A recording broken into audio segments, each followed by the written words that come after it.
शरद पवार जी हमारे साथ खड़े हैं। हम लोग अभी पेश हुए, विस्तार से विस्तृत रूप से लगभग 2 घंटे की पेशगी हुई है। चुनाव आयोग के समक्ष मुख्य रूप से 2-3 बातें हुई हैं जो हमने रखी। पहले हमने ये बड़ा स्पष्ट कहा कि आपने अभी तक हमें बिना सुने कोई विवाद है कि नहीं, कोई डिस्प्यूट है कि नहीं, आपके अनुच्छेद के अंदर वो निर्णित कर लिया है। वो गलत होगा। पहले हमको सुने प्राथमिक रूप से और फिर निर्णित करें कि कोई डिस्प्यूट, विवाद है कि नहीं। दूसरा, हमने सुनवाई, नेचुरल जस्टिस का मुद्दा भी उठाया। हम रिस्पोंडेंट्स हैं, हम जवाबदेही करते हैं, इसलिए हमने ये पहले रूप से प्राथमिक विरोध किया है। चुनाव आयोग ने कहा कि वो हमारा ये प्राथमिक विरोध इस वक्त प्राथमिक रूप से नहीं मान सकते, वो उन्होंने निरस्त किया है। लेकिन हमें आश्वस्त किया है कि जब याचक, जो कि दूसरी तरफ है, वो अपने सभी बहस दलील खत्म कर लेंगे तब हमको विस्तार से सुना जाएगा। हमारा पक्ष में रख दूं बहुत संक्षेप में, बाकी तो अंतिम निर्णय अंततोगत्वा चुनाव आयोग का होगा। हमारा पक्ष मुख्य रूप से इन बिंदुओं पे है कि कोई भी व्यक्ति गलत दस्तावेज, फोर्ज दस्तावेज, झूठे बेमानी दस्तावेज दायर करके ये नहीं कह सकता कि कोई विवाद है, डिस्प्यूट है।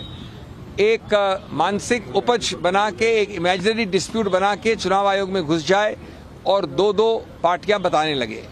हमने उस इमेजिनरी डिस्प्यूट के विषय में कई दस्तावेज रखे हैं। अभी हमारा समय आने वाला है बहस करने का, अभी हमने बहस नहीं की है। उसमें हम बताएंगे चुनाव आयोग को जो कि दस्तावेज हमने रखे हैं, अभी प्राथमिक रूप से रखे हैं, बाद में हम और विस्तार से रखेंगे कि कई ऐसे दस्तावेज हैं जहां की व्यक्ति की मृत्यु हो गई है, वो एग्जिस्ट नहीं करता है, उसको क्लेम किया है कि पार्टी का हिस्सा है। कई ऐसे दस्तावेज हैं जो पूरी तरह से हस्ताक्षर हुआ है एक्स जगह पे और वो व्यक्ति रहता है हजारों मील दूर वाई जगह पे। कई ऐसे दस्तावेज हैं जहां उसने लिखित रूप से कहा है कि न मैं जानता हूं, न मैंने हस्ताक्षर किया, न मेरे से किसी ने बात की, न मैंने ये हलफनामा दिया है, कुछ भी नहीं किया मैंने। कई ऐसे दस्तावेज हैं जो बड़े स्पष्ट रूप से किसी और पार्टी का व्यक्ति है, उसको दिखा दिया अपने फैक्शन में, इत्यादि इत्यादि। ये सब वही दिखाते हैं कि ये एक इमेजिनरी डिस्प्यूट बनाई गई है, एक इमेजिनरी रूप से एक पार्टी को तोड़ने की। आज दूसरा, एक तो बात ये हुई, दूसरी बात बहुत महत्वपूर्ण है। संघीय ढांचा जो है संघ का, ऑर्गेनाइजेशन का, उससे जो याचक है वो दूर भाग रहे हैं। उन्होंने 10 बार ये दलील की कि जो ऑर्गेनाइजेशनल स्ट्रक्चर है, संघ का ढांचा है, उसको हम नहीं देखना चाहते हैं। दूसरा, जो विधायिका का ढांचा है एमपी एमएलएज का, वो उच्चतम न्यायालय ने नकार दिया है सुभाष देसाई के निर्णय में। तो एक बड़ा रोचक नया टेस्ट उपज किया है दूसरे पक्ष ने, जिसका हम खंडन करेंगे, जिसको हम बताएंगे गलत क्यों है। उन्होंने एक नॉन एग्जिस्टेंट टेस्ट, एक बिल्कुल गैर कानूनी टेस्ट बनाया है कि आप सिर्फ एमपी एमएलए को काउंट कर लीजिए। यद्यपि उच्चतम न्यायालय ने कहा है कि जहां डिस्क्वालिफिकेशन की याचिकाएं लंबित हैं वहां आप एमपी एमएलए काउंट नहीं कर सकते।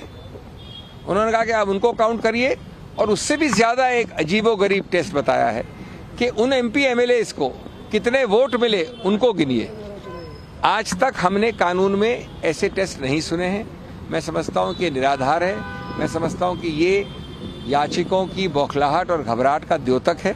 हम इस सब को डील करेंगे। मैं ज्यादा विस्तार में नहीं कहना चाहता, लेकिन आज अगर एनसीपी कोई है, एनसीपी जो बनी, एनसीपी की योजना की, एनसीपी की रचना की, एनसीपी को बढ़ाया, एनसीपी का चेहरा वो मेरे साथ खड़ा है।